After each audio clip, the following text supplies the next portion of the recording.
Thank you, Mr. Speaker. I rise today to introduce 4 amendments to protect the human rights of the Colombian and Saudi people. Earlier this year in Colombia, in the middle of the pandemic, President Duque proposed crushing new sales taxes on basic food items. When the Colombian people demonstrated in protest, the government responded with brutality. 68 people were murdered and over 1,100 protesters and bystanders injured. This is part of a pattern of human rights violations by President Duque. He is also planning to resume aerial fumigation, which most countries stopped using when devastating health impacts were discovered. Our amendments would require the Department of State and Defense to issue a report on the state of human rights in Colombia. They would also limit the U.S. transfer of weapons to the police unit responsible for many of the demonstrators' murders. And finally, they would prohibit U.S. funds from being used to support aerial fumigation. Similarly, in 2018, we stood horrified by the Saudi government's assassination of journalist Jamal Khashoggi for speaking up against the regime's human rights abuses.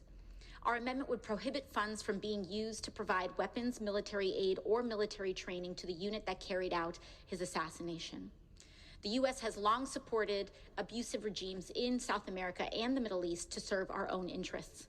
Yet we seem somehow shocked and confused when refugees from these regions show up at our border seeking asylum from the inhumane conditions that we help create in their homelands. It is now beyond time for us to rectify these wrongs, and I submit this amendment. Thank you. Pablo, again, I want to thank you for coming on the show again. I watched another video. Always. Yeah, absolutely. I love having you here, man. It's one of our founders, but also as a correspondent for Latino Rebels in the Capitol. It's a pleasure. Crushing it every day. Crushing it every day. There's this video of AOC and her amendments in regards to human rights that she's trying to include. As I watched that video, I'm genuinely curious, like, what your thoughts are on the thing that struck me was that in today's day and age where information is like just available in the palm of our hands, I started to think, like, years ago, I mean, our country's been doing this for decades, looking the other way when it comes to human rights violations because of U.S. interest. But now that we all have the world's information in our palm of our hand, it's a little bit more difficult for people in the government to know that our U.S. citizens don't know about this, right?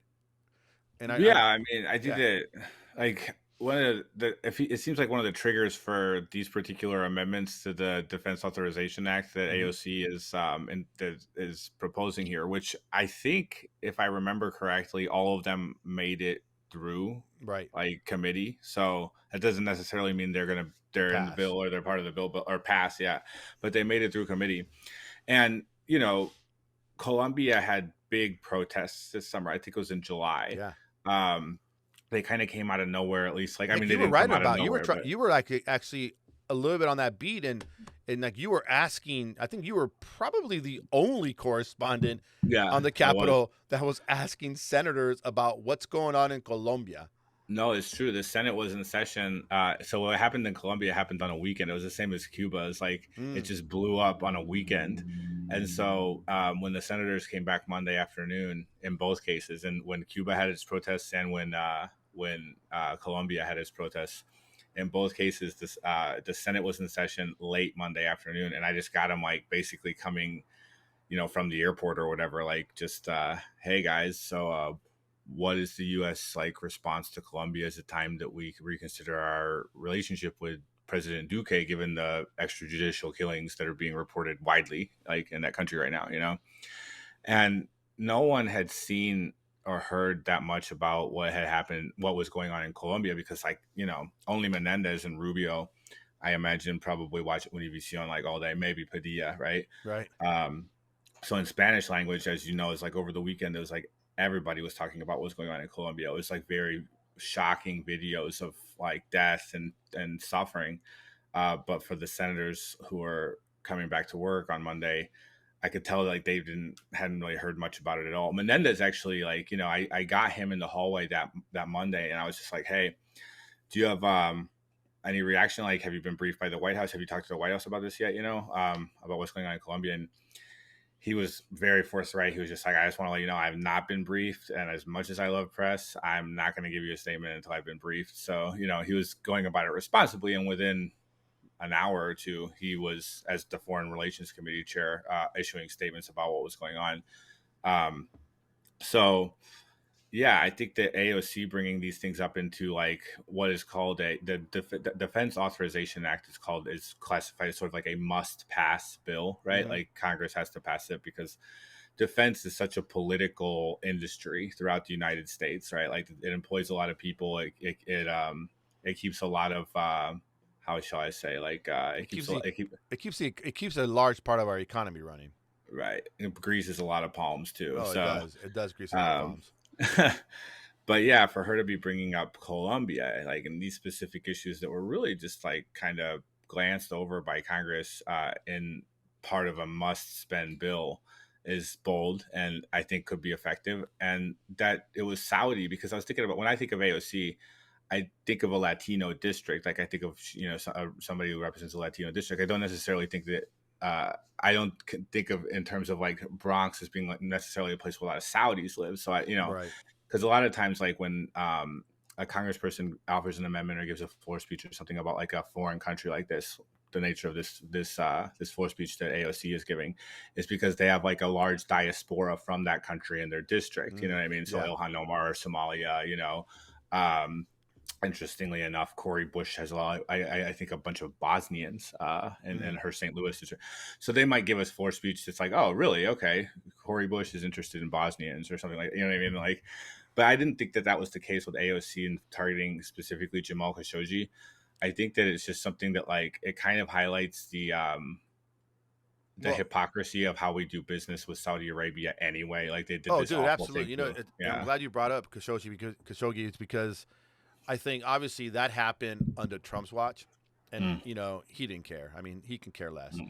But I started. If anything, he encouraged it. Oh, absolutely. But I started to think, because of that strategic relationship between the United States and Saudis, I wonder if Biden would have done anything different.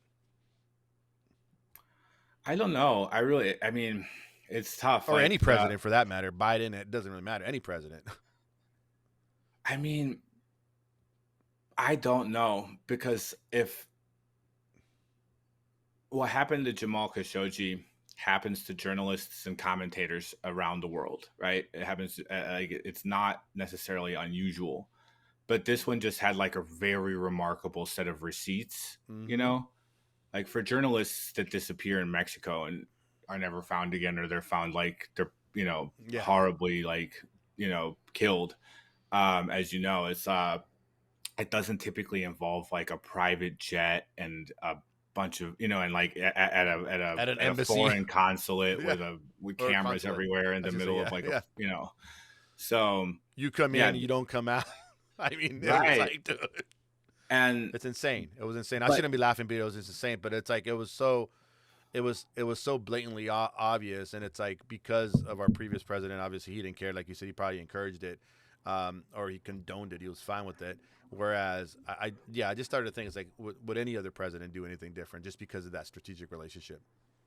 I don't know, because I don't know. I don't understand enough about the Middle East and geopolitics and stuff like that. But like, I think that AOC is a Latina from the Bronx representing an immigrant district, and in this progressive sort of way. I know that like one thing we do know about her Middle Eastern sort of her worldview of like Middle Eastern relations with the United States is that she voted present on Thursday for $1 billion increase in the Israel Dome defense missile project, So she didn't vote no, she didn't vote yes, she voted present. And she wrote a long email to her constituents yesterday evening, explaining why. Why did she vote present? Everybody obviously would have expected her to vote no, and she voted present. And I read the email, and it was interesting. Like, it was one of these cases where AOC actually like doesn't answer the question, because she's pretty good about answering the question that she's asked, and she's usually very prepared and articulate when it comes to a prepared statement and stuff like that. You know what I mean? And like, I don't think anybody really quite knows how that office workflow works, like how these things are produced. I know her email, like the emails to her constituents and stuff like that, definitely sound like her voice when she's giving an answer. So it kind of begs the question. She has a great speechwriter. She's writing them herself. But her explanation this time was sort of like, I know a lot of you have been asking about why I voted present yesterday on the Israel Dome projects instead of voting yes or no. Let me first say just how awful Israel is. And then she goes for like 8 paragraphs about how awful Israel is, but she didn't quite explain why she voted present. Well, I'll tell you what. That's still, to me, I think that's kind of unexplained. So I don't know. Well, it's funny you say that because I unfortunately I haven't read the letter, but now that you bring it up, I'll have to look it up and read that letter. But I think as we close this segment up, I think, and maybe you tell me, you're in the walking the halls of Congress in the Capitol. Maybe AOC is starting to well, she knows how to play the game, and now she's playing that political game where she knows the value of the yes, the value of the no, and the value of the present. So I think she might be hey, she's been there at least what, 1.5 cycles now. So the question though is like, what is the value of present though? Well, the value of present, and I think, me personally, in my opinion, is that it gives you that cushion to kind of play both sides and see which side of the yes or no is going to be most beneficial to you. So another reporter said that could be I mean, again, and it's all speculation on AOC watch, but another reporter's speculation was that maybe it was that she's eyeing a Senate run in New York.